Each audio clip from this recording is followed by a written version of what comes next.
Hello and welcome back to Raging Loop Part 4. Alright, so jumping into a new scene here. I'm sorry I couldn't prepare anything better. She ladled what appeared to be rice gruel from the large pot. It was a thick white soup with vegetables, rice, and something brown inside. Uh-oh. Game meat. Is it fermented? Yes, the fresh meat was spoiled. Chami-chan, I whispered to her. What do we do? What do you want to do? We were talking about the thing where I had to avoid the local food. You know what? I'll stick to my diet till the end this time. Okay, thanks. What did I mean by this time? Did I think I had another life or something? Maybe you do. Maybe you have as many lives as you want. Think about that? It was fine. It wasn't like I was cool with dying, just on the off chance I got a second shot. Dying was an acceptable option. I wasn't about to compromise with that. There's no point in walking around, so I'll just wait here. Alright. You're not gonna eat? I have a bunch of allergies. It's because you young'uns don't eat proper. You won't become strong if you don't have a balanced diet. Hey, I was lying, but telling actual allergy sufferers they should just eat and they'd be cured was actual murder. Well, there are some efforts to cure allergies by carefully injecting the allergens via vaccine, but that was a subject for the doctor. Anyway, going back to the dorm by myself was dangerous, since they'd suspect me. So I just waited in the corner of the room, still hungry. Where are Yasunaga-kun and Haru-chan? Still upstairs? Don't mind them. Your food will get cold. Or! I'll go call them. I went up the stairs, and when I reached the second floor, I stopped for a moment. I heard some rustling. Was it possible they'd gotten that intimate in just a few minutes? I don't think so. Was I about to ruin the mood? I don't think so. Well, food was important too. I said, to get their attention, and slowly went up, making sure I was loud enough for them to hear me coming. It's lunchtime! Oh, Yasunaga-kun? Hello. The room was full of stuff. It was a huge mess. You looking for something? No luck, huh? Yes, I was told there was a new apron in the attic, but we couldn't find it there, so we were just checking other places too. So that was it. Did you see? Huh? Could you not tell anyone about this? Well, I did come up carefully, but it's not like I saw anything I shouldn't have. Were you going at it? That's one way to say it. What are you saying? I'm kidding. I know you wouldn't do something like that at a time like this. Oh, of course we wouldn't. Yeah. Really now. I'm still kind of worried. Anyway, why not take a break and get some food? They didn't argue. As we prepared to go back, there was a loud noise from downstairs. What? Yasunaga-kun and I looked at each other, then ran out of the room without saying a word. We were met with a strange scene. I instantly realized what had happened and who was responsible. Kyonosuke was wearing a furious expression, his shoulders shaking. There was a shattered place of rice gruel at his feet. The contents were still steaming. He was facing Kaori Aribe-san, who was standing completely still. Did he throw his food to the floor? Was it that bad? No way. This was clearly something way bigger than that. What's gotten into you? Chami and the others didn't seem to understand either. They shifted uneasily. What? Wolfsbane! The plant! There's aconite in the food! What? Meko-chan, did you eat any? Not yet. What about the rest of you? Hold on, I'm so lost. Is that true? Look at these leaves. They shine. The other side isn't white, and the tip is pointy. They smell different, too. This isn't mugwort or windflower. You're right. It's wolfsbane. You used wild plants, Mom? Yes. That was close. What a mistake. Someone almost got She wants to kill us! Huh? Wait. It was just a mistake. That's it. Don't be so... Haru-chan stopped talking when she realized the suspect was acting strange. Kaori-san was staring right at Kyonosuke, not moving an inch and smiling. She was completely glaring him down. Yes. That response was so delayed, we had no idea what it was for. When Kyonosuke backed away a bit, his expression shifted from rage to fear. Mom?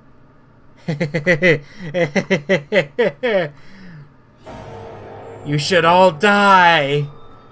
As she stood there wailing madly, she brandished a knife.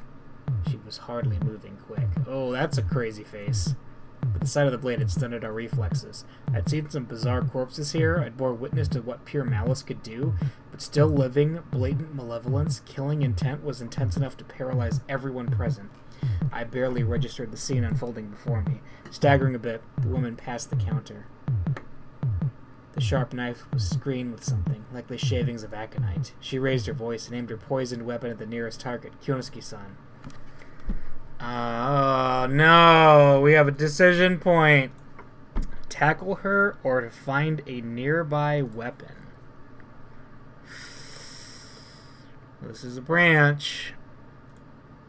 I don't think we have enough time to find a weapon. I'm going to go for the tackle.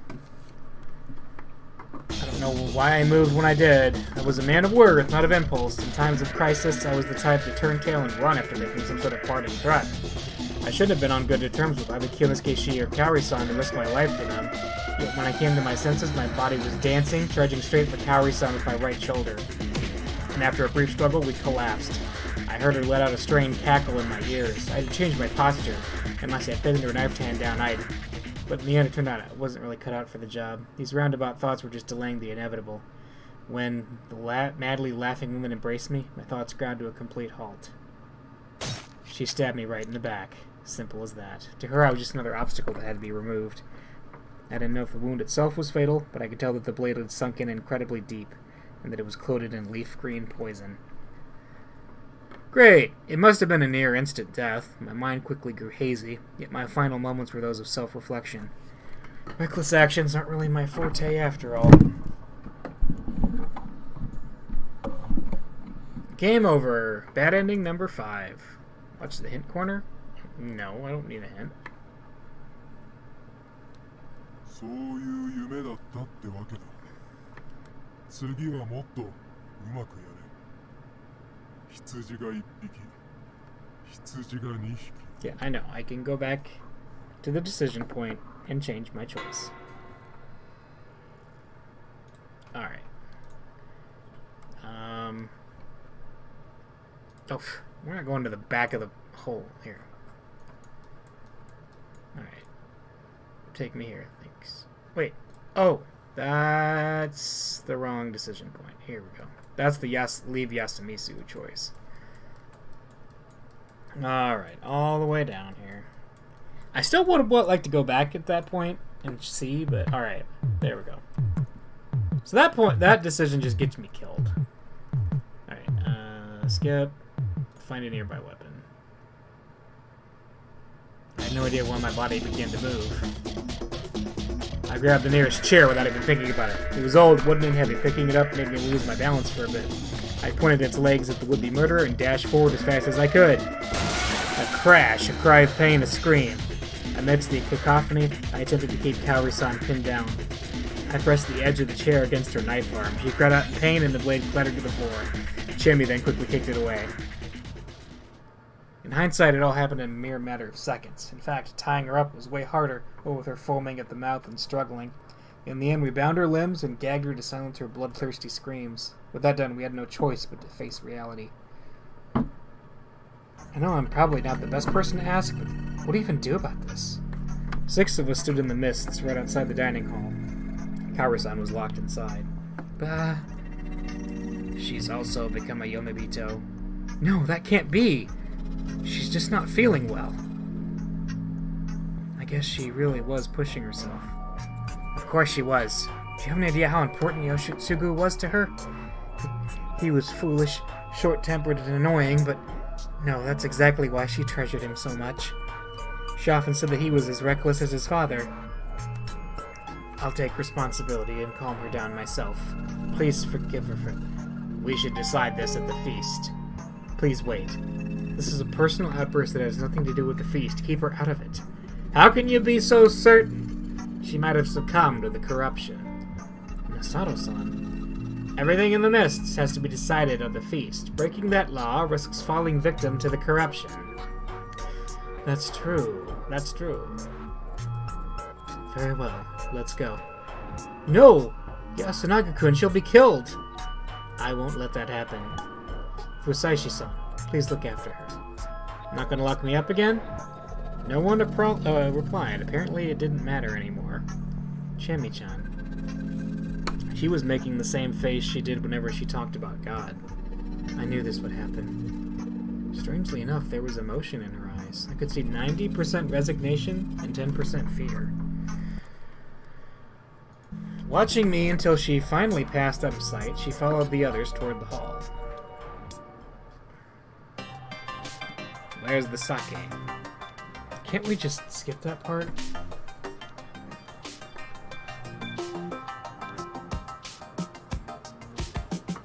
The cleansing is important. Here you go, Masato-sama. Thank you. That hits the spot. You too, Chie-chan. Yasukun? You just take a lick. What about Oni-chan? Uematsu-sama can't be here anymore. I'll look after this girl. What's the point? Chine, get a grip. Then let's begin. I vote to hang Madame Oribe. For what reason? She's dangerous. In that case, I will vote for Rikaku Uematsu-san for the same reason. What about the rest? This is a temporary vote for now. Say what you think. I think we should hang both. Doesn't really matter what order. I can't think straight right now. We should hang Rikaku Uematsu. We can at least talk to Kaori-san, but Rikaku Uematsu is a mad beast. What about you, child? They're eating One-chan? What's that supposed to mean? Listen, if you want to protect Rikako-san, then vote to hang Kaori Oribe. She won't understand. 3 didn't vote, and the 3 who did are in favor of hanging Uematsu-san. It's decided. This is absurd. Is this how you repay her for moving here and working so hard on our behalf?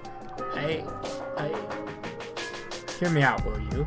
My mom is just a bit out of it right now. We may still be able to reason with her. However, Uematsu-san is basically a mindless animal. She doesn't even have the capacity to vote on things. Unlike Mom, she is a Yomibito now. Even if we hang my mom today, what will we do tomorrow? Do you have a way of fixing Uematsu-san? Looks like it's decided. How simplistic! I know you're biased because Madame Oribe is a relative, but you don't see the big picture. Like, you're not biased? What? Think about it. Our top priority is to kill the wolves. That comes before all else. Yomibito aren't wolves, are they? Basically proves that Rikako-san isn't a wolf. Huh? What do you mean?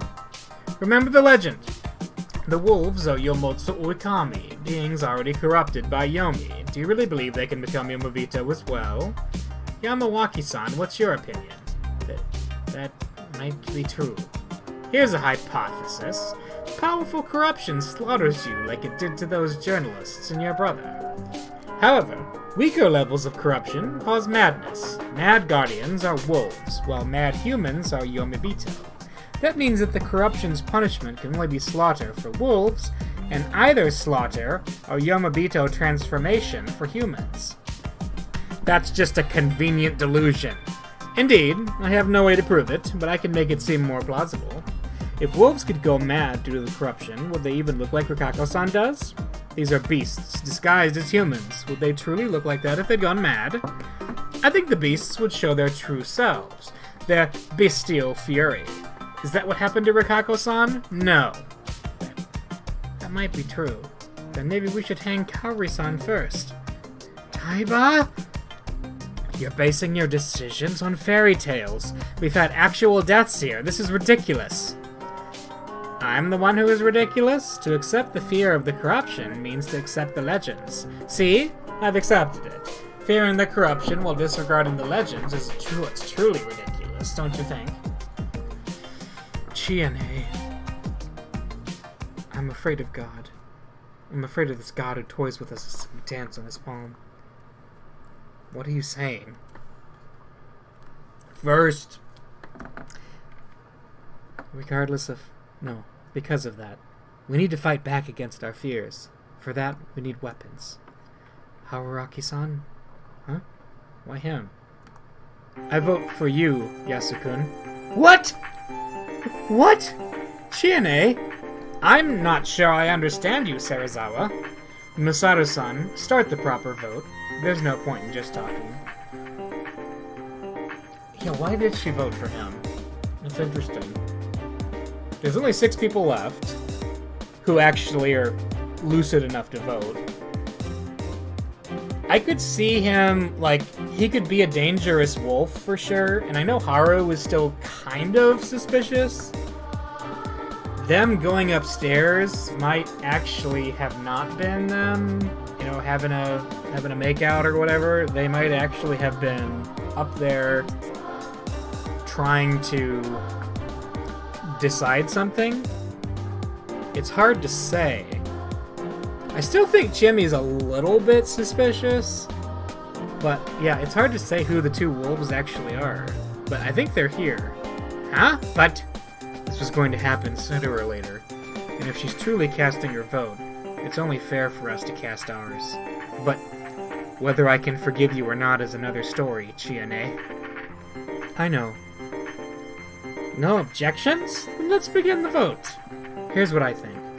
Nosato-san is half right. We're supposed to search for wolves here. But I'm completely against relying on the legends for evidence. Mochi, the old wolf guy, and Tokumi Nii-chan all died at the hands of people. That's why we should look back over what's happened so far instead of the legends. So how about this? First, who aside from me understood the purpose of the feast? Nosato-san said it himself. Meiko-chan is too young to understand, and Haru-chan... Honestly, I think she'd oppose Nosato-san and side with Yasukun regardless of the situation. Taiba-chan would look to the legends, obviously. She's the biggest believer here. What about Yasukun, though? I know it's been hard for him, and with his mom about to be hanged, I can understand why he'd panic. But then, why push for Rikaku-san's hanging?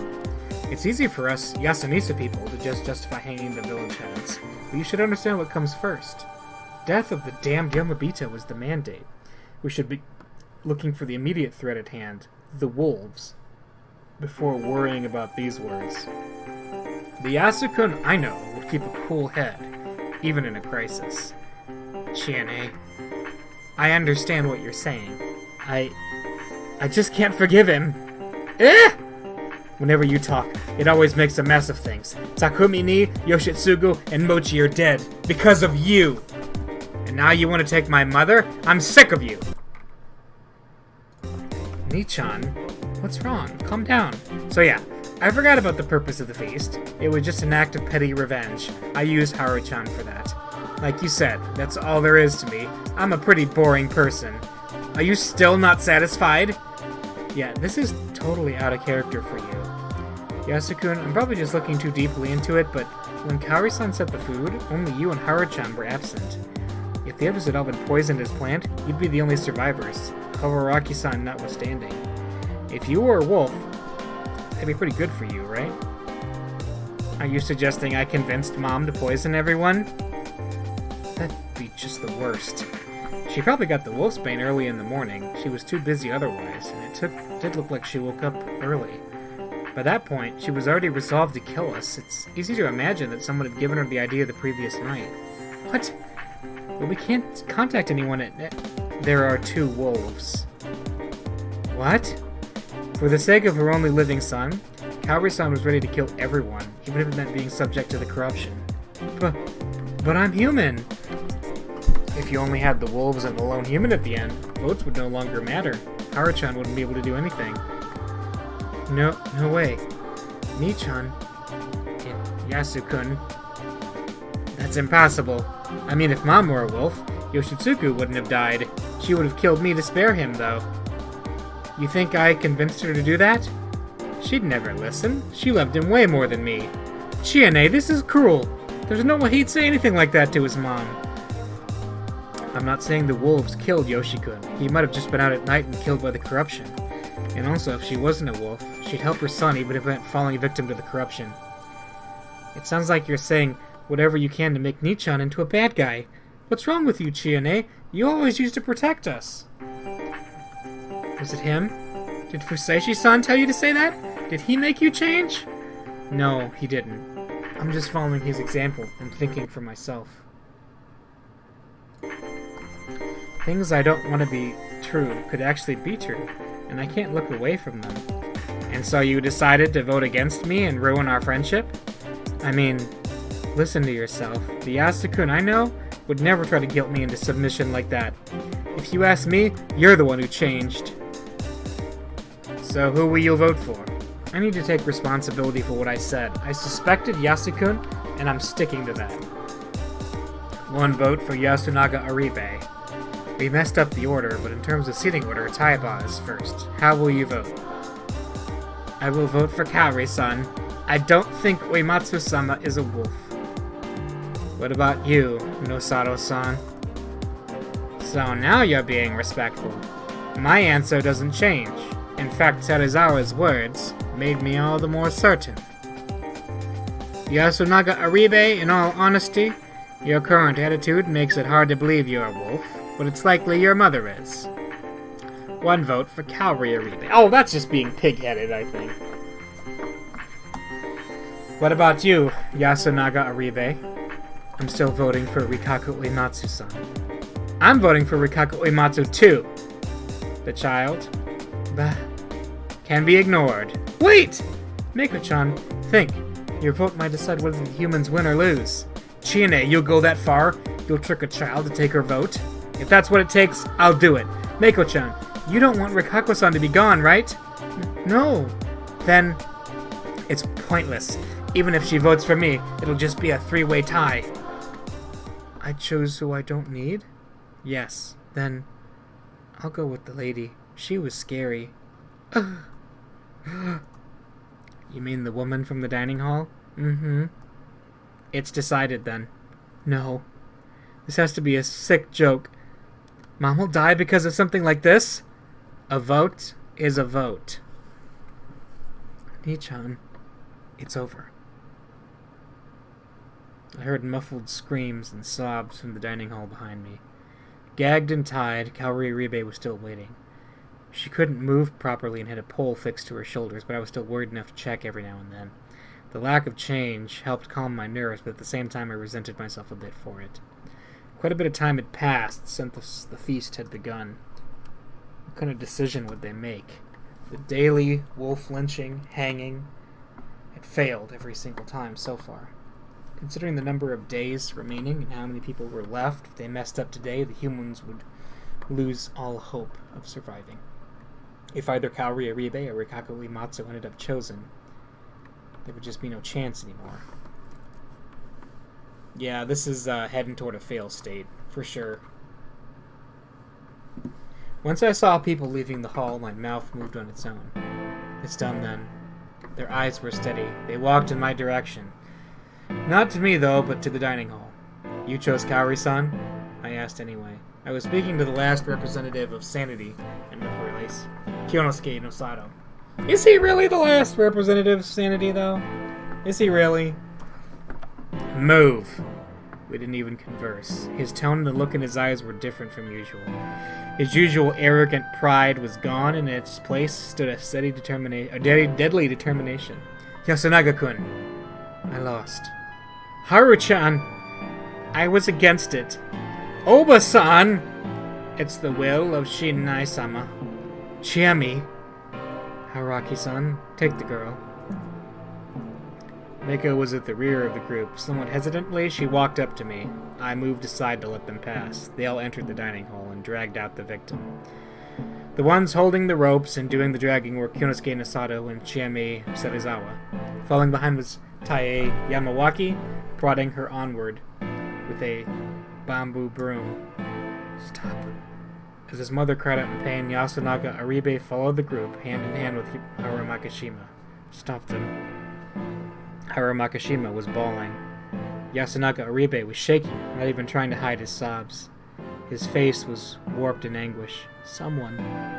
As the group faded away, the gag fell out and the victim's voice grew loud.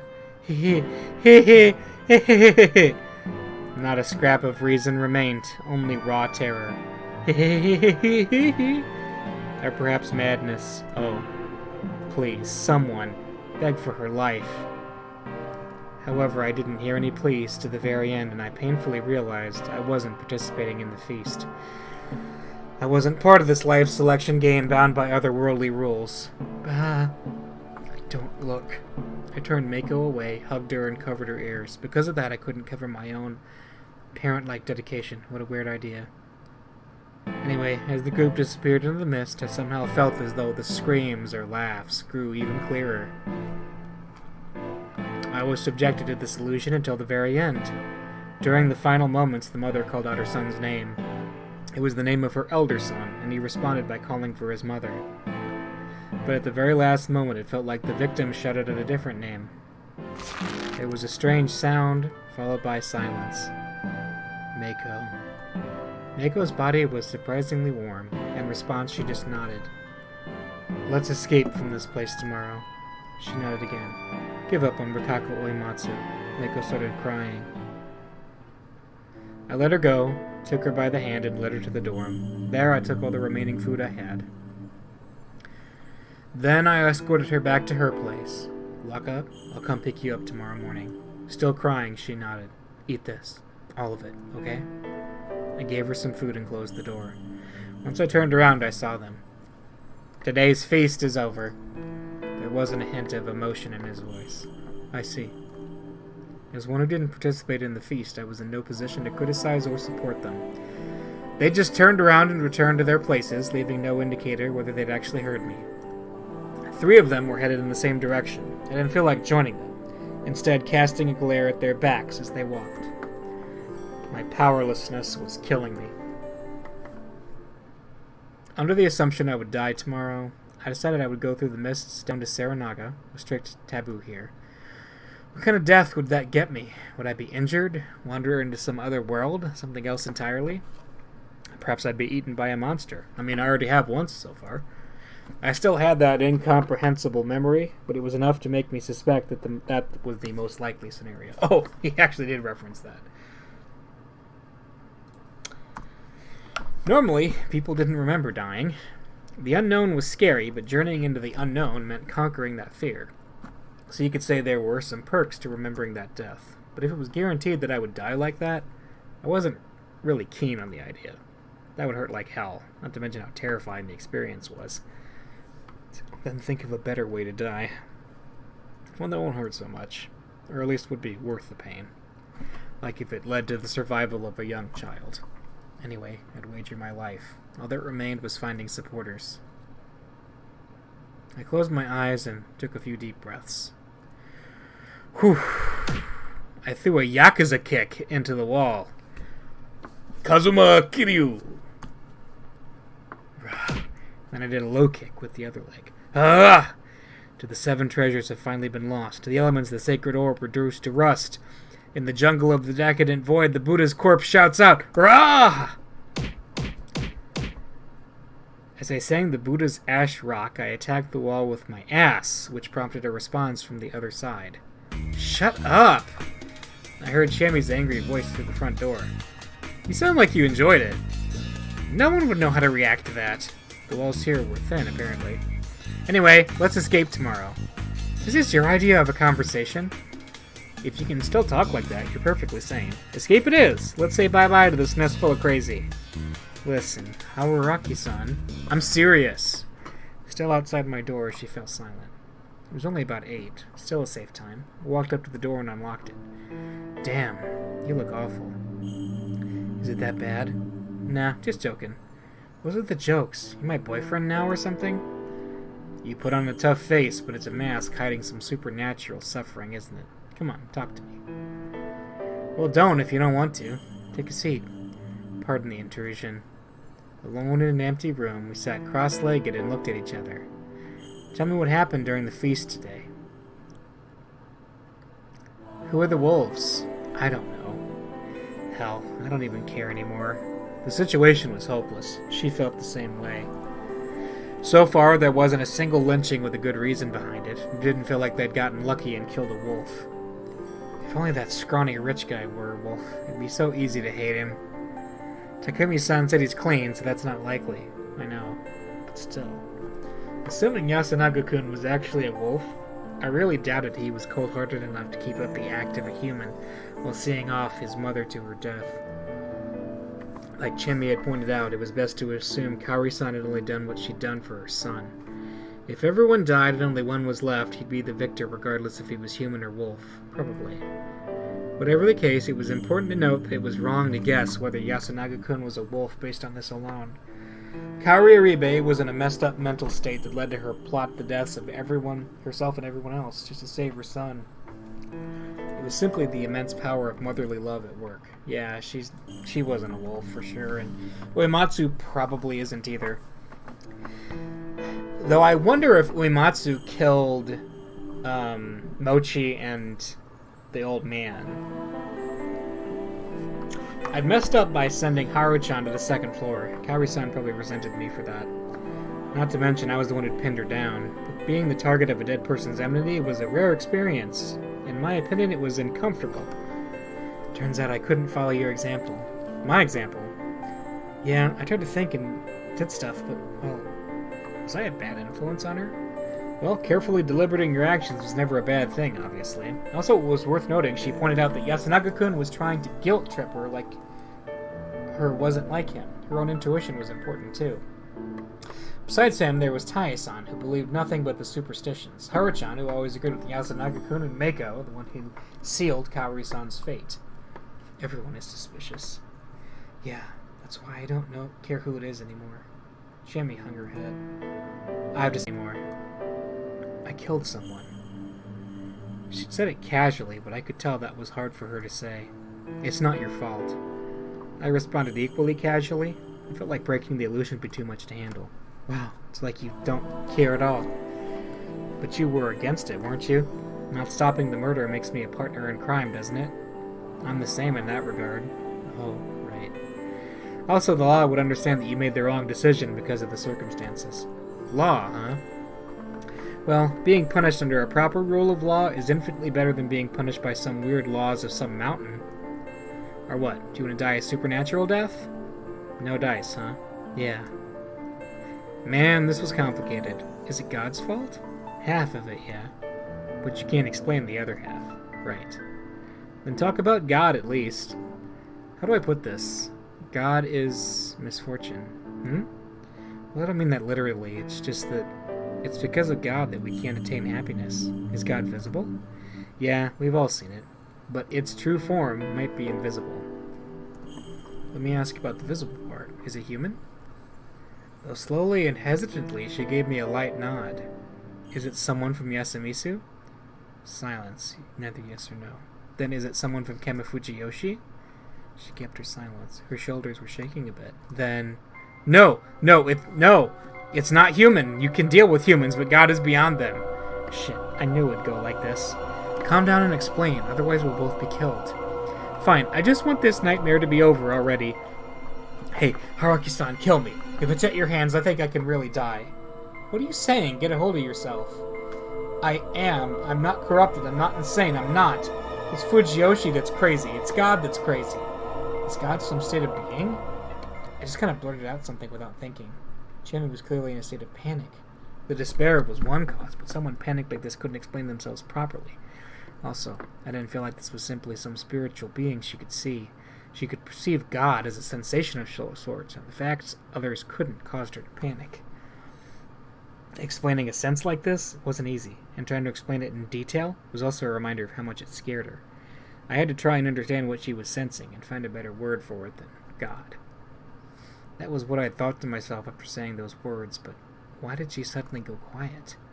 She was raising her head and her eyes were wide, staring right at me. She completely stopped voicing her pain. Did I hit the nail on the head? As I considered that possibility, I felt a cold, damp breeze from behind me.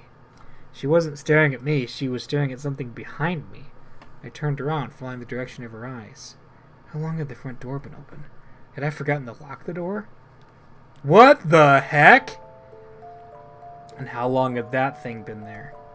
There was a person outside. Was it even human? Through the darkness, I could see that it definitely had a humanoid silhouette. Is that... looks like white hair. Is that Uematsu? But it was definitely abnormal. Its body was covered in bandages. No, sutras? It was a smallish boy or girl covered in marked cloth. Again, was it even human? I asked the same question again, unable to question the voice of the words. I couldn't move a finger, or rather, I didn't, because I had no idea what would have happened if I did. As the tension began to overwhelm me, I saw its lips move. The wolves cometh to the smell of Yomi. Cleanse, shelter, and dream. Daughter of Fujiyoshi. A howl. I heard something fall. Turning back around, I realized it was Chiemi. Chiemi! Still confused, I rushed over and caught her. It was a momentary loss of consciousness. She hadn't fainted. She just seemed to be drifting at the border of reality. Hey, wake up! Why am I here? What was that thing? What the... Weird. I'm so sleepy. Sorry, I'm gonna back... Chiemi stood up. Her eyes were utterly devoid of life. She headed the door. It was closed. There was no one there. Alright, I suspect Chiemi less of being a wolf, but I suspect her of being more supernaturally involved than everybody else. Something's going on with her. Alright, I had to stop her. That was why I'll take you out of here. Wrap my arms around her. If you want to throw your life away, give it to me. Tomorrow morning I'll take you and Mako and leave this place. You and Mako? Not just you? That was her first response in a while. Well, you entrusted her to me. I'll honor the trust you showed me until the end. A man of integrity, huh? You noticed. Well, there's also the fact that I'm not just too keen on letting a child die. You've dropped the tough guy act, Haruki-san. Also, when did you drop the honorific? You don't like it? I don't mind, it's just, shouldn't there be a transition point for these kinds of things? Go out with me. Sure. So let's get out of here. Okay. Just so you know, I'm only saying that because I don't mind dying with you. Sorry, but Mako-chan's barely a blip on my radar. Ugh. That's not very reasonable, is it? Chiemi-san is a girl with many brain problems, so she prefers to rely on people who are older than her. Leave it to me. Also, we're taking anyone who wishes to join us. What? I'm not getting some special treatment here? You are. The others have a choice, but now that we're dating, I'm taking you whether you like it or not. I'm not sure I'm happy about that one. Did you know I'm actually not a very popular guy? Haruki-san. Thanks. Her teary voice compelled me to embrace her. If I'm killed by the wolves tonight, don't say that. I don't care what... Take a part of me outside. Don't worry. I'm scared. I'm right here. I'm here for you. It hurt to say baseless things. Even so, I kept on saying whatever I could to make her feel better. This went on for only 10 minutes or so, though. Even if the wolves didn't pay us a visit, we'd have to respect the rules of living here. We awkwardly exchanged some parting words, and I saw her off as she returned to her room, her parting ways with a frail smile on her damp face. Tomorrow. Everything would be decided tomorrow. Unless we get killed in the night. Oh, it's 5:16. Friday.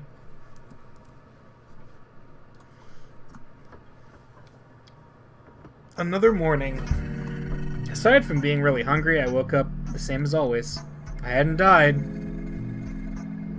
The only real difference this morning was that I could go outside as I pleased. It was still misty out, and I couldn't see much beyond the dorm. The settlement isolated in mist, a space cut away from the world. Could we really leave this place? We could. It had to be physically possible. The idea that we couldn't was just speculation, no matter how much this place defied reality. What was that thing? Why had Chiemi collapsed? How sane were we? Was this even really happening? Human senses and memories often lied to us, but just dismissing anything that didn't make sense as an illusion wasn't a good idea. That thing had actually visited us. The appearance was strange, but I had little proof that it was something supernatural. Thus, that had to be human. As for the reason Chiemi collapsed, there were quite a few possibilities. Unless it was a trick she'd schemed with that thing beforehand. That thing had to have been too much for her to handle emotionally. What did that thing say again? The wolves cometh to the smell of Yomi, cleanse, shelter, and dream, daughter of Fujiyoshi. Is it?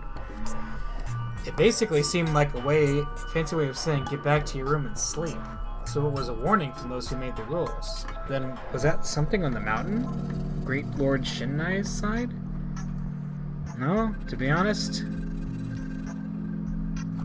I'd say it was more like something from the other side. I mean, it kind of fit with my image of Yomabito. If wore sutras in place of clothing, and the cloth over his face reminded me of a funeral shroud. The word corruption seemed particularly fitting. It had a really sinister aura to me anyway, though that was strange. Great Lord Shinnai was the enemy of the forces from Yomi. Yomabito wouldn't act as his messengers. This contradiction was quite eerie, unalluring, unknown. But that didn't matter now. My goal was to let Chiemi and any supporters we gathered escape. I returned to the room, made my futon, and started searching again. The futon was the only thing in the closet. There was nothing I could use as a weapon. I gave up, left the room, and went to Chiemi's. If the worst had come to pass, I had to fulfill her last request. The door was locked. I knew it. So the wolf was... I knocked. She came out after just a few seconds. Apparently she was already ready to go. I want a weapon. I figured. She gave me a pretty large knife with a sheath, probably used for hunting. Got anything for yourself? I lost my kitchen knife, so you'll have to protect me, alright? Sure. I had zero confidence in pulling it off, but sometimes bravado was important to hold on to. We went to Haruchan's room. It wasn't locked.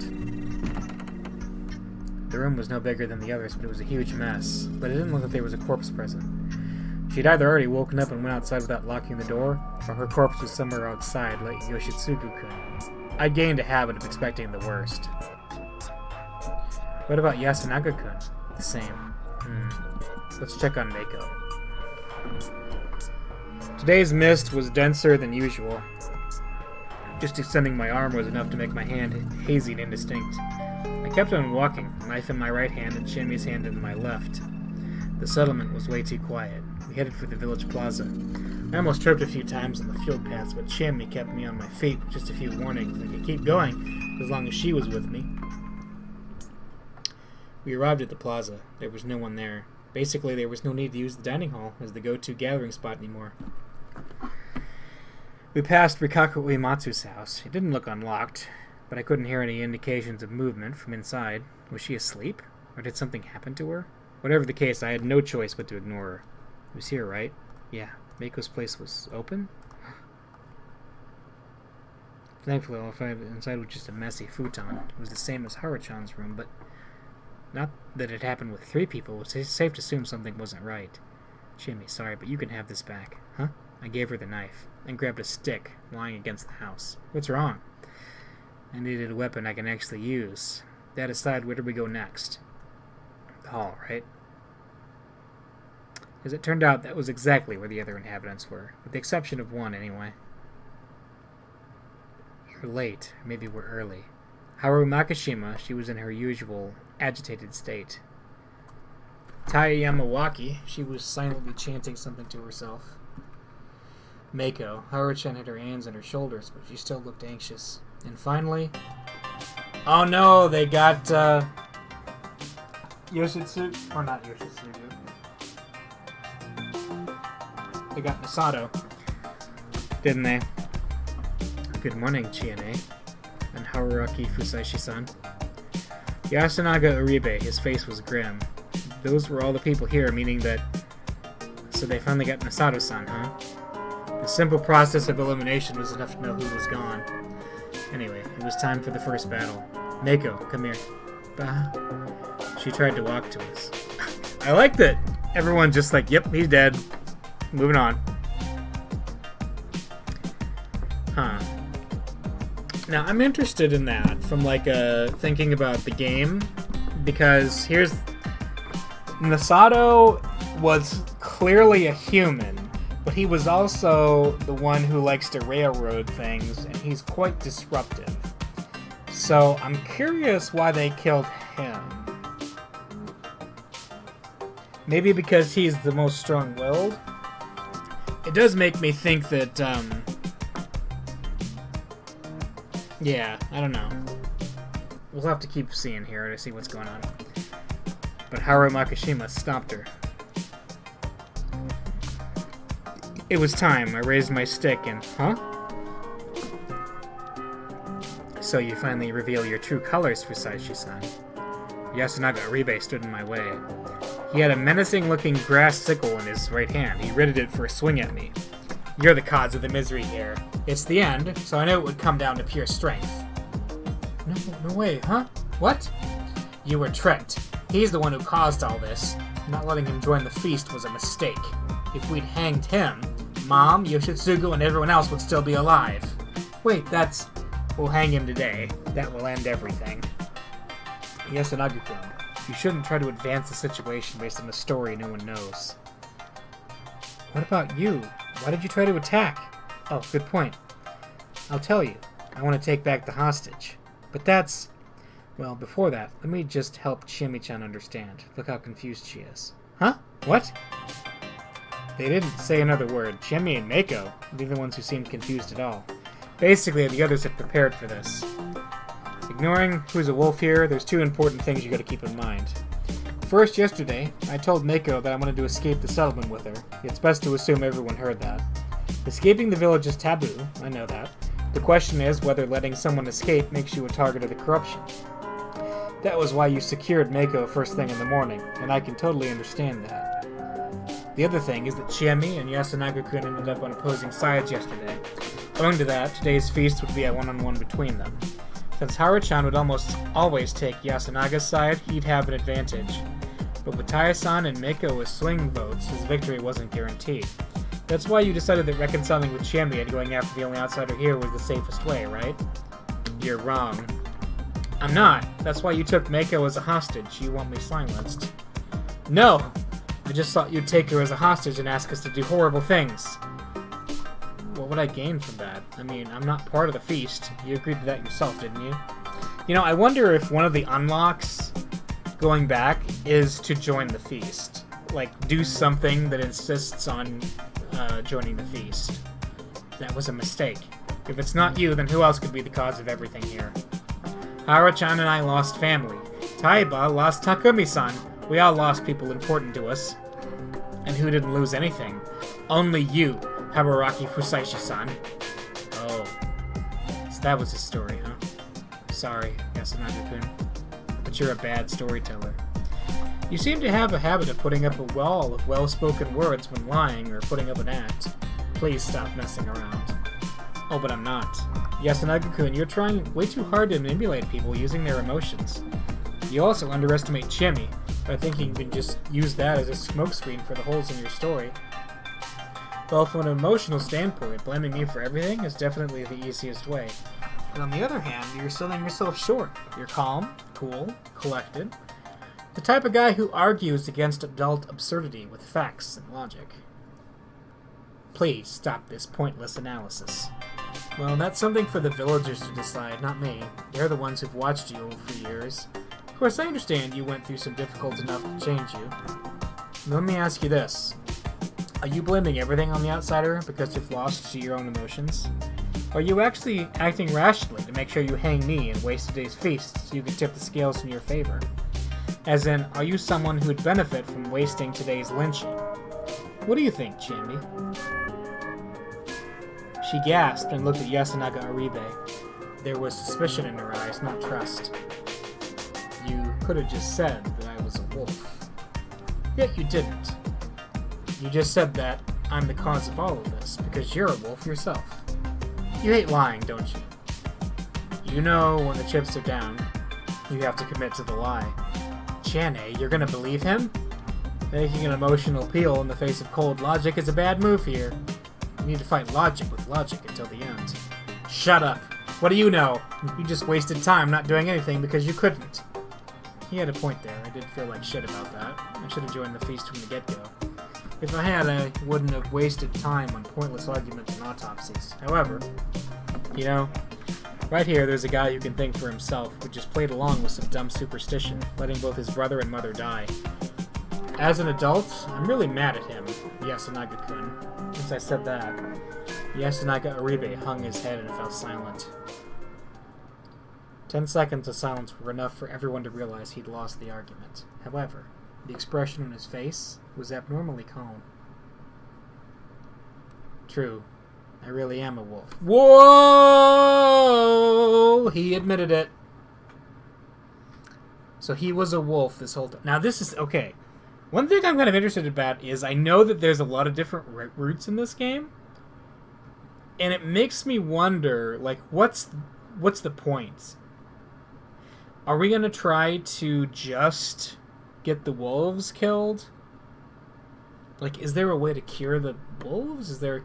I'm just really curious about this, because it seems like we're headed toward a real conclusion point. You know? Like, it's like we're headed toward a point where we get the wolves figured out, but there's going to be barely anybody left, if anybody's actually left. So, I think we might... Yeah, I'm just curious what going back is going to do. He spoke as if it wasn't a big deal, but you are misunderstanding a few things. But that just made it sound even more abnormal. We've already won. What? He tossed away the grass sickle. His voice wasn't nearly as passionate as before. It was cold and rational. He demonstrated a confidence rooted in sound logic. Well, it's because even if he gets hanged... Let's see. There's what? 5 people left? If he gets hanged, there's 4 people left. Then they're going to kill somebody in the night. So there's 3 people left. So 2 people left and 1 wolf. I mean, the odds aren't in people's favor, but I couldn't understand what he meant. Other wolf, please reveal yourself. What was the point of that? Wait, Tai was the other wolf? Are you sure, Yasukun? Yes, that's enough. I'm the other wolf. I couldn't make sense of this. Had he decided to graciously concede by selling out his partner now that he'd been cornered? No, he said he'd already won. Even if there were 2 wolves, there were 4 of us. They'd lose in votes. My answer came from a completely unexpected direction. Ni-chan, you and Taiba really are the wolves. A shout of pure, unadulterated joy. Haru Makishima became... Oh, because he's got her under his... Yeah, she's wrapped around his finger. Yeah. She ran to Yasunaga Oribe and hugged him. He hesitated for a moment but reciprocated. Mako, still as clueless as ever, slowly walked over to us. Oni-chan. I'm sorry. Hide behind Chiemi. Hararaki-san, what is this? I don't know. I really didn't. But I had a feeling that something wasn't quite right for a while now, and I suspected it to be made clear now. I was certain of it, and it left me feeling uneasy. Okay, you have the initiative here. Can you explain? Boy, Haru's looking kind of evil there. Taiba, you do it. Fine, I've been relying on you too much all this time. So she wasn't even denying it. Chie-chan, Mako-chan, not me. This is something I never told you. A long, long time ago, when I was still a girl, Kame Fujiyoshi's people got drunk and revealed the truth behind the feast of the Yomi Purge. The truth. Tai Yamawaki told us a story that was very similar to the legend they told in this strange village. Well, it was less like it was similar, and more like I was looking at it from the opposite angle. The part about Great Lord Shinai sending the 5 guardians to help people was the same. 4 of them teamed up with the humans to murder the wolves. However, in the real story, the good and bad sides were reversed. Apparently, the people and the 4 guardians joined Yomi on the very first feast of the Yomi Purge. Basically, all of them were Yamabito. They all ganged up on, overpowered, and expulsed the wolves, who tried to resist until the very end. This meant that the land had belonged to the Yamabito for a long, long time. The wolves were summoned here by none other than Shinai-sama himself. Some people of Yasamisu were given the blessing of the wolves, who had to free Yasamisu of its Yamabito. Basically, it was a holy war for them. And that was the truth behind the Feast of the Yomi Purge. Tai Yamawaki continued her explanation. At first, we thought the people of Kamifujioshi just made it up to make fun of us. We found out it was true when we became blessed by Shinrai-sama himself. So you see, Chie-chan, that's why we had to slay everyone. It hurt a lot, though. Takumi suffered greatly, too. But we had to do it to save the Yomibitu. That's what Shinrai-sama said. Tai Yamawaki was crying. Alright. So she was now a confirmed culprit who believed the murders to be salvation. There were just two more points I didn't understand. The corruption and the eerie message. Most things made sense if you switched Shinrai-sama's enemies and allies. The idea that people wearing those outfits could be the good guys was kind of weird, but well, that was the culture here. Or maybe only the Yomibito, me too, saw them as evil. Maybe that was the story here. The problem here was that I didn't know that. Jimmy didn't know this. I only found out when I was blessed. So even Yasunaga-kun didn't know about it. I remembered some of his words. This is just something I heard from a teacher at school, but you could do it by giving them something to fight for, couldn't you? Basically, you need to make them think that they're doing the right thing. He really hated lies, didn't he? He basically told me the truth of things. This feast actually had a system that made zealous murderers of people. Whatever, enough about Yasunaga Aribe. Then why did Haruchan know? She was glad when she realized Yasunaga Aribe was a wolf. Basically, she already knew the real story, that the wolves were the good guys. He told her when they went upstairs, didn't he? Why? Who told her? Ooh, Kami-sama told me. They showed up in my dreams on the day Oji-chan died, and told me about it. Nonsense. Insanity. She seriously decided to throw her life away over a dream? But on the day Oji-chan died, he died the night before Haru-chan tried to run away from the settlement. She believed the dream. She started to despair over being surrounded by Yomibito and planned to escape. That made sense. But I did think that Taiba would know the real story. There was no way she couldn't. But she didn't say it, so I thought that maybe she was a wolf. And I began to think the same about Nichan when we talked. It all clicked. She believed. She believed the sudden revelation despite a lack of proof and that the man she liked was in the minority that had justice on her side. And right now, she said she would betray the humans and join the wolves.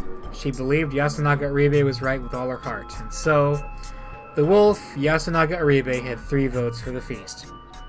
I can't be killed even if Chiene and Meiko both vote for me. Even if you bend the rules and count Fusashi-san's vote, it'd still be just 3. You couldn't choose one even if we did a final vote. And now, without either wolf dying, we win. It was easy. I saw it clearly now. I understood. Habaraki-san? Is he? Yeah, Yasunaga-kun is right. We lose. Everyone had different reactions to my words. Chimi backed away and gasped. Tai Yamawaki closed her eyes and sighed. Meiko didn't seem to understand anything. Yasunaga Aribe didn't react at all. Haru Makishima was smiling. Oh man. All I had left was struggling with the filthy, annoying adult I was. Haru-chan? What? Oh, Nichan, what will happen to Fusashi-san? I'll ignore him if he doesn't interfere. I see. Was that relief just now? Sorry, I couldn't enjoy my sudden jump in popularity. We don't have to slay him? Shinai-sama will do something if need be. That dispassionate tone didn't do much to convince me he truly believed this ridiculous superstition. But you won't ignore this, will you? Who knows? Honestly, if you're the good guys, I don't know if I should help the Yamabito side. Habaraki-san. You're crueler than I thought. We city folk value a well-reasoned argument. I want to say I misjudged you. It's the right decision. Very right, in fact. Big words. Hey, what the hell? You said you liked Chiene, didn't you? And now you're gonna abandon her? Good point. Yeah, I was pretty damn cold-blooded. I'm not too fond of being hit where it hurts, so I guess I'll respond. Haru-chan? What? You know you're gonna die, right? You're okay with that? Huh? That was pretty damn bad, honestly. Apparently this great Lord Shinai was a huge scumbag. He should have told her that much. Even if you've been told the real story, you're still a human. You haven't become a wolf, have you? You didn't kill Takumi-san or Nosato-san, right? I didn't. I don't know why, but you're just a human who knows the real story. That's why the human's defeat will mean your death. You said you thought Yasunaga-kun might have been a wolf when you talked together, right? You don't think he would ever let anything like that slip, so you probably realized you're a wolf from the way you were acting. He's probably trying to lead you by showing hints but not revealing his identity, in order to test whether you'd join him. The wolf probably knew there was a human who had that role. What of it? He actually said that? This is the point where he was supposed to start lying. By not denying that, you basically admitted that you were an absolute scumbag who used Haru-chan knowing you'd have to kill her. He was that bad at lying? How did he survive so long? Wait, something was very wrong. I'd seriously misunderstood something here, and soon enough my hunch was proven right. Seriously? What of it? Haru-chan. Haru Makajima's voice was brimming with joy, a carefree smile, laced with seductive intoxication. Yamabito need to be hung. We're corrupt, filthy, and disgusting. We can only be saved by the wolves, whirls, and claws. Everyone knows that. That's why you finished off Kaoru-san, right? You wanted to make your mother happy. Yeah. Exactly. Nichan, make me happy too. Haru Makishima coquettishly leaned on him. Yasunaka Oribe brought her closer without even a flicker of emotion crossing his face. Tai Yamawaki watched them with a broad smile. What? What the hell? What were these people? So, Chiane, what will you do? If you listen to me, I'll save you. I underestimated it. I underestimated the madness of Yasumisu, and I realized too late that the feast of the Yomi Purge wasn't just a system where zealous murderers killed each other. There was something here that completely shattered the people on a fundamental level. It was like a gear of madness. Those who knew the real story found salvation in death. That insane tale instantly convinced people that it was right to agree and to find peace in that. And I was actually surrounded by these very people. Understanding that made me remember that she was from here too. Jimmy was trying to take a step forward. I should have realized this earlier. She who was afraid of God was just like them, who accepted their salvation. I wonder if this is going to be like a thing where there's actually a rational explanation for all this, and it's not supernatural. That's something I wonder about. So she was just as susceptible to madness as they were. However, it wasn't too late for her. Yasunaga Oribe's expression stayed the same. Right before I looked away from him, I saw a slight change. It was bitterness, irritation. Something out of place on a victor's face. That made me realize that his plan for this scene wasn't lost to madness. Then I had no choice but to take advantage of the opportunity. I grabbed Chami's hand. I pulled with so much force that she fell on her backside, but I didn't care. I dashed past her and swung my weapon at Yasunaga Oribe. I hit Haru Makishima once, Tai Yamawaki twice, and Yasunaga Oribe 5 or 6 times. Then I ran to Chami and Mako, who were completely dumbfounded and fled the hall. There was no time to waste. I had to hurry up and escape. If I didn't, I'd waste the one chance he'd given me. Haruka-san, what are you doing? What's going on? Hey, Chami. What? Yasunaga-kun really has a good head on his shoulders, doesn't he? What are you talking about? Oh, my hand hurts. I'll fall. I was probably irritated, and not just because of hunger. It was because of the epiphany I'd had, and because it took me so long to reach it. Yasunaga Oribe had a different motive. You have a crush on Chami Serizawa, so you didn't want to hurt her if no one else. So you used what little reason you still had to conclude that the only way to save her was through escape. But letting someone escape would be suggesting everyone else through corruption. So you had to have me beat up everyone and take her by force to avoid them. Shit. If he didn't intend to let me run away, he wouldn't have thrown away the sickle. He was basically signaling me to understand and finally attacking. In the end, he was far more clever than me. I never stopped dancing to his tune. Regardless of, no, exactly because of that, I had to help these two escape no matter what. After all, I'm an adult. By the way, using an adult without relying on oneself was a very adult thing to do, Yasunaga Oribe. Good luck with the rest. We crossed the field path, went past the stone graves, over the boundary. Descending the cliff took a lot of patience. It didn't seem like they were chasing us, so we could go down carefully. Jimmy's expression was dead. She had been hit hard by a sudden revelation. The game board had been flipped on her. She'd lost, and now she had to suddenly say goodbye to her old friends. It was hard to just laugh that off. Should I have told her about Yasunaga-kun's intentions? I did consider it, but couldn't bring myself to. He chose to save her by sacrificing their relationship. If she knew, she'd probably want to go back to that settlement. Or maybe I just didn't want to say it because of my pride as a man. That was fine by me, too. Being able to shrug off such unfairness was one of the blessings of adulthood. So I consoled Chiemi, shouted to Mako to be more careful, and generally talked as much as I could. The mist grew even denser. Hey, Chiemi. I think we're already outside the village. Maybe. We did it, and look, nothing happened. We did it? Yep. Now let's cross the river and return to town. Where's the river? I couldn't see anything. I hadn't lost my bearings, it was worse than that. I couldn't even see Chiemi and Mako's faces, and I was actually holding their hands. We were already at the bottom of the cliff, walking in the stones below. We heard water, so it was clear and close to the river. But I didn't know if we could keep going right now. Let's rest. You can't. Chiemi. I thought she was going to freak out again, but no, that's not it. She stopped me. Don't you hear it? Ignore the water. Confused, I strained my ears. What am I supposed to hear? Woof woof. They're coming after us. They were acting strange. I strained my ears again. Was it above us? I could hear the faint sound of rustling leaves over from the top of the cliff. We gotta run! I'm tired!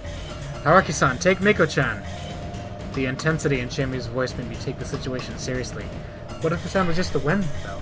Was she jumping at shadows? But I'd been lying if I said I wasn't worried. After all, the question remained unanswered. According to legend, this was their HQ.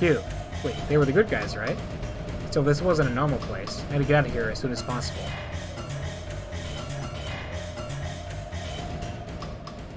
After a while, I was forced to recognize the Alamani. We couldn't reach the river. I ran along the riverbed that would have been small, just a few meters wide. But even after 10 minutes of running, there was no sight of the river. We couldn't get anywhere. It was just like ring wandering. A phenomenon where people wandering snow-lined peaks lose their sense of direction and just end up walking in circles. However, even if my sight was limited, how could anyone get lost in such a small riverbed? I could hear the stream right next to me. This felt so wrong. I was as good as blind. All I could trust with my ears, but it just made me realize how useless that was to rely on. I trusted my sense of direction less with every passing second. So, the sound of parting grass in the distance, the sound of claws stepping on the rocks, felt like they were getting closer, but I couldn't be certain. Eventually, we slowed down. The others didn't say anything, but they were clearly exhausted. We hadn't eaten for days. Days? Not to mention the dense mist made our clothes out. Oh, okay, yeah. It's like, were they out here for days now? We walked along the riverbed without uttering a single word. The sound of water wasn't getting closer, but something else sure was. Something. Things I didn't know scared me. The chill and the fear stinkled me like a garrote as I carried Mako, passed out from exhaustion in my back. How long has it been like this? Suddenly, the hand I was dragging became heavier. Chiemi had stopped. Haruki-san? She called my name through the mist. What? I tried to sound lighthearted, but I wasn't confident and pulled it off. We're done for. Her voice suggested the image of a grim smile. What are you saying? Unlike before, I couldn't manage the defiant tone I'd used whenever she said something stupid. It was true that something unnatural was happening and that there was no simple explanation. Chiemi was wearing down both physically and emotionally. Let's rest a bit. We'll get through this if we just go a bit further. Don't worry. No, it's impossible. Why? I think you can't get past this river as long as I'm with you. What? That was like... You heard what they said. We're the Yamabito, so you're not worthy of crossing or something? I mean, I've been eating Yasumisu's food since I was a little girl, and I'm corrupted. Chiemi, don't look at me! I turned around and pulled her by the arm. I looked at her face from point-blank range. It was covered in brown and yellow blisters. But before I could even be surprised or disgusted, I just kissed her. The sugary taste of blood, pus, and rust filled my mouth and spread throughout my throat. I didn't care. Then, to discard all unnecessary emotions, I hugged her as hard as I could. My breathing and thoughts ceased. I kept up until the pain began to fade, then disappeared completely. Eventually, our lips were separated. She prioritized words over breaths. I'm sorry, I'm so sorry. Even so, I hugged her tight. I I couldn't lose to something so ridiculous. She weakly hugged me back, but she couldn't keep it up for long. Let's go. I'm telling you that let's go. The presence of the distance was definitely closing in. We walked. Felt like I've been walking for several hours now. Our pursuers were close now, but I had no intention of rushing. Chiemi was slowly but surely getting weaker by the second. Her speed slackened with each step, and the weight on my arm was becoming heavier. I could hear her cough and vomit something out. She apologized every time she did, and I basically replied with, "It's alright," using different words every time. We walked. Jimmy's feet began to make wet sounds with every step. We walked. Maybe we'd accidentally been here for a few minutes. We walked. Jimmy kept apologizing. Maybe we haven't even moved a single meter. We walked. Maybe none of this was real. Then, maybe nothing that happened here would be weird. Eventually, Jimmy called out to me with a hoarse voice. "Haraki-san?" The fact that she said something different had sparked a moment of baseless hope, and so, thank you. Her gratitude was followed by another wet sound. I had fun. With those final words, her weight vanished. It was strange, after all, I was still holding her hand. Or rather, only her hand. Oh, what the heck? With a splash, her bodily fluid spread around, with her limbs and entrails just collapsed. Chiemi was gone, leaving behind only her rotting hand. Perhaps her remains were piling up in the mist ahead. I had a strange certainty I would never touch it again. Was this what they called a Yamabito? I couldn't accept this, no matter what. I don't care what. Take a part of me outside. I put the hand in my pocket, like you do. I took Mako, still sleeping, and shifted my grip to make carrying her easier. I'm hoping Mako isn't corrupted. I walked. Mako woke up. She was shocked that Chiemi was gone and cried for it, but then she wanted to walk by herself. Taking her down on the ground. The very next moment, she was dragged into the mist. It was clearly a malicious force that did that. To me, it looked like a furry arm. A scream resounded. It was an inhuman, animalistic scream. After hesitating for a moment, I turned to run and caught a glimpse of something beastly within the mist Mako had disappeared into. I ran. And ran. Suddenly, I felt myself slip into something wet. I'd arrived at the river. It was meaningless. I'd lost everything. And in the end, only I survived. I don't care what. Take a part of me outside. Was there any meaning in fulfilling that promise? No. The meaning was for me to find. That's why I had to survive and find a forest. Yeah. I still had that hope back then. They finally broke through the mist and showed themselves. 3? Oh, of course. This really was hell, wasn't it? This wasn't the human realm or Nirvana, it was a river of hell. So of course both sides of it were going to be hell. There was no splash when we threw a Takumi-san's body in, was there? The moment we went into the mist and down the cliffs, our bodies vanished from the world and reached a place from which there was no return. And I finally had no choice but to accept it. As someone who'd taken in the flesh and blood of a Yomamito, Chiemi, I couldn't escape either. That was why I screamed stupidly, only managing to run a few steps before their sinister claws tore me apart. Damn it. Where had I gone wrong? Descending into Saranaga? Not believing Chiemi when she told me we couldn't escape? No, it went back even earlier than that. I already knew the answer. Ugh, shit. I really wish I'd been part of Yasumisu and participated in the Feast of the Yomi Purge. Maybe I could have gotten a different ending than this. That was the last thought that went through my mind before it all faded away. It's kind of meta. I could have gotten a different ending. Oh! Whoa! Well, that's like an actual ending. Alright, we'll get through this. We actually got like a for reals ending, not just a bad end.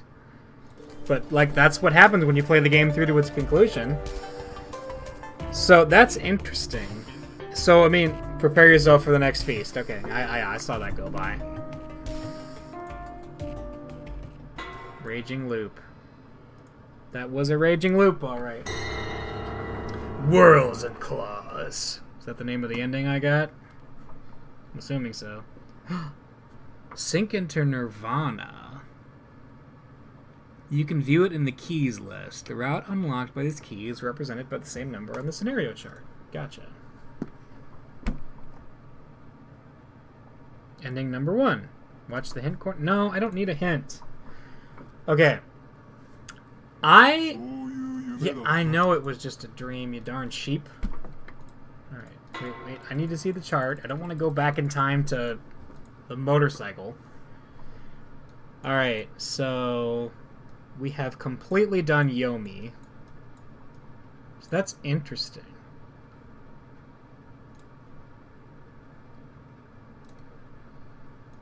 I kind of want to go back to... Okay, we didn't unlock that one. That's kind of interesting. We unlocked 4. I kind of want to look at the, like, what happens if we try to leave the village. You know? I have a feeling it would just get us killed. You know? Leave Yasumisu. But, let's see. So... Actually... Oh, look at this. Suddenly, a rush of memories flooded into my mind. Okay, so we're back to when the motorcycle broke down. Alright, let's save. Remember. Right, how did I forget? I'd already experienced this looping phenomenon or whatever. Hold on, looping? What the hell? There was no way something like that could... But... if that wasn't it, what else could explain this?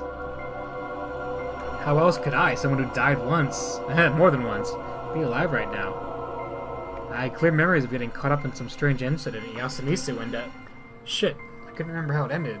It was like this last time, too. My memories were all fragmented. But I did remember that I went to Yasumisu and met the people there and died. Did I come back here because... when, or because I died? That was a ridiculous idea, but the pain and fear I felt back then was just so fresh and vivid in my mind that I simply couldn't dismiss it as a dream or illusion. There was no point in lying to myself. I was here having experienced something that made me sure I'd died. It was an incomplete memory from the future. I had no idea why I had it, but I definitely did. I had to come to terms with it first and foremost. The gas tank wasn't empty, but my phone couldn't find a signal, and was running out of battery, and my throat was a bit dry, exactly like last time. That meant I was about to arrive at... Knew it. I really didn't want to meet that employee again. From what I'd experienced, she was the only one I met before going to Fujiyoshi, so avoiding her probably wasn't a great idea. Her attitude was shit, but at least she always did what I asked, though I really didn't want to drive out down that unpaved road again. Hey. Once again, she greeted her customer in a borderline insane way. It actually made me kind of relieved. I want to believe this was just some trick of the mind. Hang on, I will be right back.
It was just like before. To her, I was just an annoying late-night customer. Oh well, I'd just buy what I wanted. I'll take these. Huh? Why are you getting so much crap? No reason. Yasumisu was just desperately poor and it had me worried. What was her problem? I was the customer. With this much stuff, she had to use the register. Still grumbling, she started scanning the barcodes. When she was done, I paid and asked, I want to get to the nearest settlement. Do you have a map I could look at? Huh? No, we don't. Please, I need it. Just wait. She went through the staff door. Found it. I knew it. This here's the store. go to the north of the crossroads. You'll find an overpass soon enough. Cross it. When you come to a fork next to a giant boulder, turn right and head straight. But that's just a forest, isn't it? I knew that it was. There wasn't even a paved road there. Why'd she recommend the road anyway? If I had crashed and died, it'd be homicide by negligence. There's a settlement. It's not just on the map. That wasn't a lie. It wasn't weird for Yasumisu to not be on the map. It was a nearly abandoned settlement in the middle of nowhere. Why'd she know about it? Did she live in Kamafujiyoshi or something? That sounds like it'd be bad for my bike. What about this place, Fujiyoshi? It's a 2-hour drive through a shitty mountain path. Can I write that down? Sure. Where's the other closest town? Past 2 mountains. Man, I couldn't make any sense of the local distance measurements. I don't recommend going wild around these parts at night. Oh. Actual consideration. Though it was hard to be grateful. She was the one who pointed me in the direction of that shitty road in the first place. Turning back takes courage, too. Turning back, huh? Well, think about it. Thank you. Thanks for coming, or whatever. Oh, and by the way, got any interesting local drinks? I didn't see any in the drink aisle. Well, then we don't have any. I just thought you might have something in the back. Like hell we would. Could you at least check? Just wait. Found it. Seriously? She brought me a 500cc bottle with a black liquid inside. The label looked written by hand and said Wild Plant Cola. I expected nothing and got something huge. This place was amazing.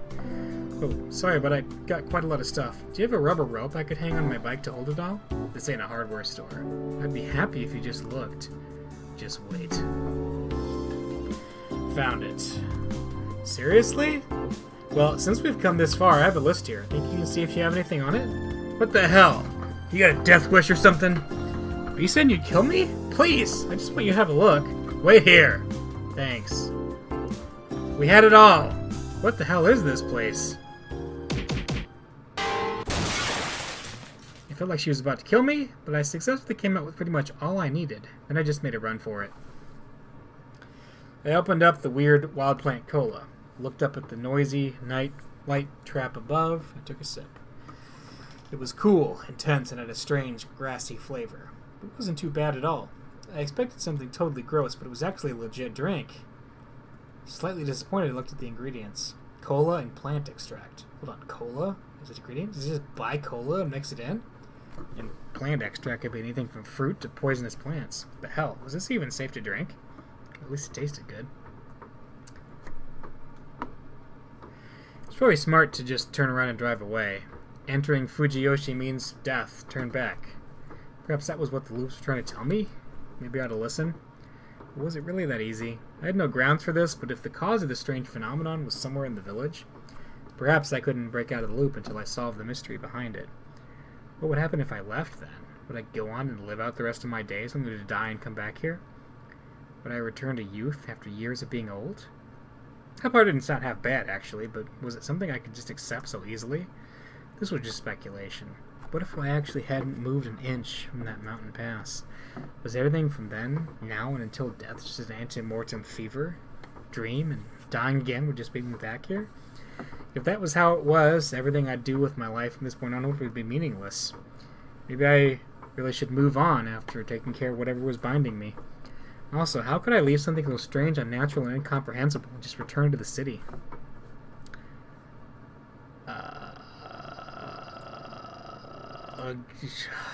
Why do you have to... Oh, Chapter 4, Infiltration. Okay.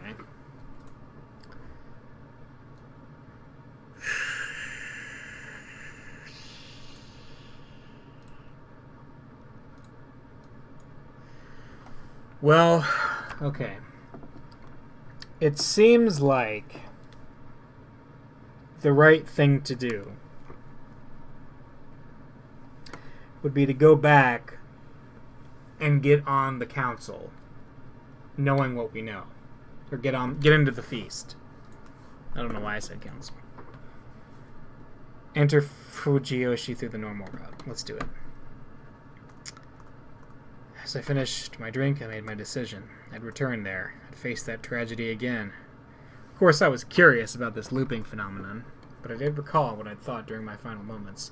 It was something like, if only I'd handled this better. And for better or worse, this weird looping phenomenon had given me a chance to do just that. If I went about it all a bit better, perhaps I could get a better ending. That's a little literal. Hisaku Mamiya on Yudai Hashimoto, Kanzo Makishima, Yoshitsugu Oribe, Takumi Muro, The Old Man Who Cried Wolf, Chikamochi Kamashita, Rikaku Uematsu, Kaori Oribe, Konosuke Nasato, Meiko. Hell, even Yasunaka Oribe, Tai Yamawaki, and Haru Makishima were just victims of some strange superstition. But I, Araki Fusashi, what about Chiemi? Couldn't delude myself. I was no hero. I had no powers, no convictions. I was just a dilettante. The only motivation here was a sense of perfectionism.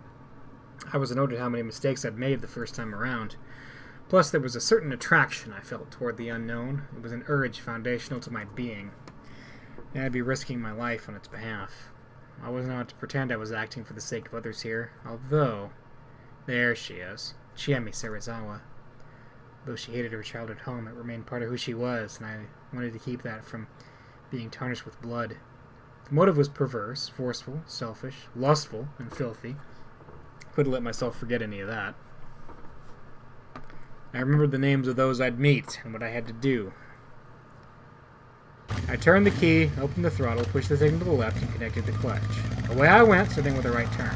Can we stop before we wreck the motorcycle this time, though?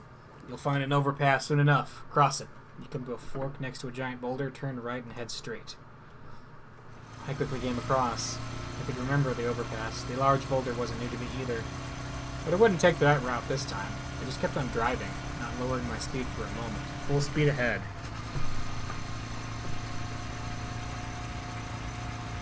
I drove on the winding mountain path. Strangely enough, my fatigue, though present, wasn't too bad, and my head was perfectly clear. I knew which route to take without even looking at my copy of the map. Maybe I've driven through here before. Perhaps this wasn't the first choice I'd made, but one of many? I couldn't be sure. Since my memories were so incomplete, nothing was certain. Still, to be an asset in the fight ahead, I wasn't going into this unarmed. I could no longer see the moon. If those memories held true, the rain would begin soon. End of the line! You know what I mean, right? You set the upload streaming limit alert message to on, didn't you? This is it. Meaning you can only upload videos reaching up to this chapter. Well, you can actually go up to the choice that pops up after this. So prepare your goodbyes and stuff. Okay.